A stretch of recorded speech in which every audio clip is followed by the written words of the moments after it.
Subong nga adlaw, dako gid nga ini nga kalipay para sa aton tanan. Bangod ari na kita sa aton nga opening sa La Paz Public Market. Ang ginpakayo kag ginpatahong naton for the past 2 years. Sa nagligad lang nga semana, ginabrihan naton ang Haro Market kag ang Arevalo Market. Natapos na gitman ang aton hulat. This will mark the opening of a brand new markets all over Iloilo City.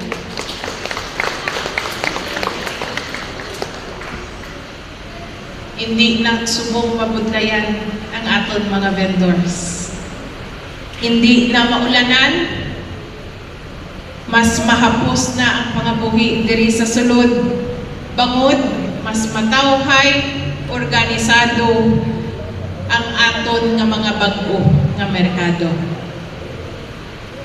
Ini nga merkado ginplano kag ginpatuman hindi lamang agod matahong tan-awon, kundi agod mas komportable, mas limpyo, kag mas safe para sa mga pamuluyo kag vendors.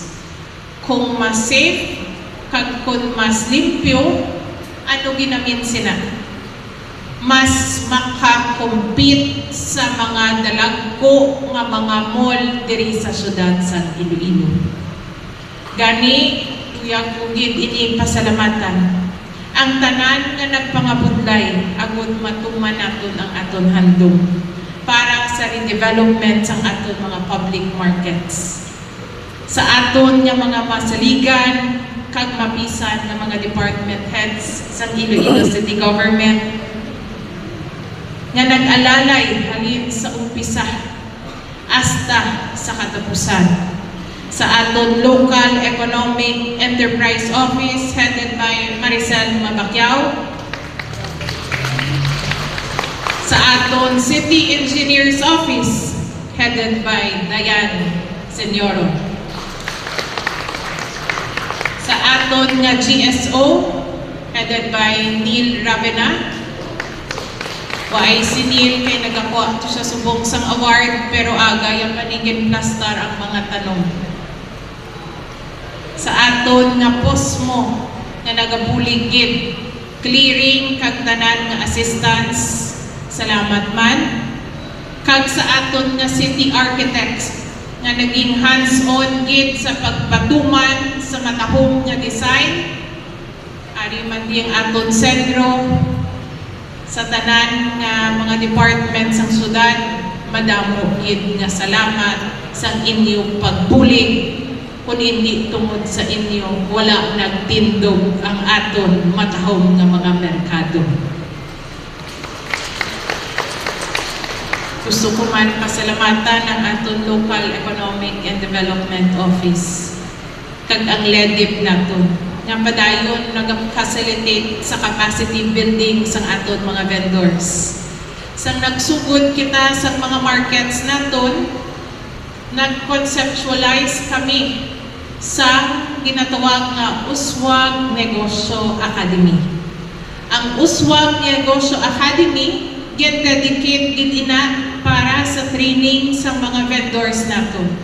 Kay sa una, sang gin-presentar ni Anay Mayor Jerry Trenia sa akon nga mapa-redevelop siya sa markets, gin-suggest ko tikon mag-level up ang aton markets, mas manami dungano naton pag-level up sa aton nga mga vendors. Amo ina, nag-ubra kita sa Uswag Negosyo Academy. Kada vendor nga nag-enroll may 5 co-module. After sila mag-graduate sa 5 nila ka-module, may graduation sila kag may reward sila nga 5,000 pesos. Si Charlie nag-graduate man ina sa last batch. No, Char, no? Kanami kay anong training in partnership with DTI kag iba naton nga mga partners, may mga merchandising, financial literacy, marketing kag iban pa nga trainings to make sure nga ang mga vendors naton equip magsunod sa bag-o nga mga merkado.